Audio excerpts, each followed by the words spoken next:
Breakfast കൊടുത്ത ശശിയായിരിക്കുന്നു. Leo ഇത് കുടിക്കുന്നതാ. ഇന്ന് മാത്രം എന്തോ ലിയോന് ഇത്ര പ്രത്യേകത? ഓരോരോ അലമ്പ് സാധനം കൊണ്ട് വന്നിരിക്കാം. അല്ല കുടിക്കും. കണ്ടോ കുറച്ച് ഡിമാൻഡ് ചെയ്തതാ. സ്വന്തം പാത്രത്തിൽ നിന്ന് കഴിഞ്ഞാൽ അടുത്തവന്റെ പാത്രത്തിൽ തലയിട്ട് തിന്ന. നിന്റെ കഴിഞ്ഞു ലാവി. ഇപ്പോ മതി. പപ്പീസിന് കൊടുക്കാൻ പറ്റുന്ന നല്ലൊരു ഹെൽത്തി ഫുഡ് സജസ്റ്റ് ചെയ്യുമെന്ന് ചോദിച്ചു കുറേ മെസ്സേജസ് വന്നിട്ടുണ്ടായിരുന്നു. പപ്പീസിന് മാത്രമല്ല, ലിയോലാവിനെ പോലെയുള്ള അഡൾട്ട് ആൻഡ് സീനിയർ കാറ്റഗറിയിൽ വരുന്ന ഡോഗ്സിന് സേഫ് ആയിട്ടുള്ള ഒരു ഫുഡാണ് ഇന്ന് നമ്മൾ ലിയോലാവിയുടെ ബ്രേക്ക്ഫാസ്റ്റ് ആയിട്ട് ഉണ്ടാക്കാൻ പോകുന്നത്. മറ്റൊന്നുമല്ല, നമുക്ക് എല്ലാവർക്കും പരിചയമുള്ള മുത്താറി അല്ലെങ്കിൽ റാഗി.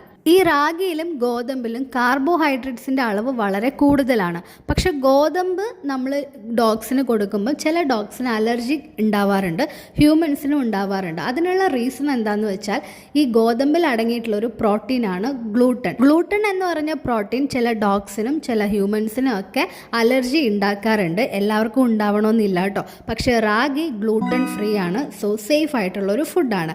പിന്നെ ഇതിൽ ധാരാളം കാൽസ്യവും ഫൈബറും അടങ്ങിയിട്ടുണ്ട്. പപ്പീസിൻ്റെ ഡയറ്റിലൊക്കെ നമ്മൾ മുത്താറി ഇൻക്ലൂഡ് ചെയ്യുകയാണെന്നുണ്ടെങ്കിൽ അവരുടെ ബോൺ ഡെവലപ്മെൻറ്റിനും അതേപോലെ നല്ല സ്ട്രോങ് ആയിട്ടുള്ള ബോണും മസിൽസൊക്കെ കിട്ടാനായിട്ട് ഇത് ഒരുപാട് ഹെൽപ്പ് ചെയ്യും.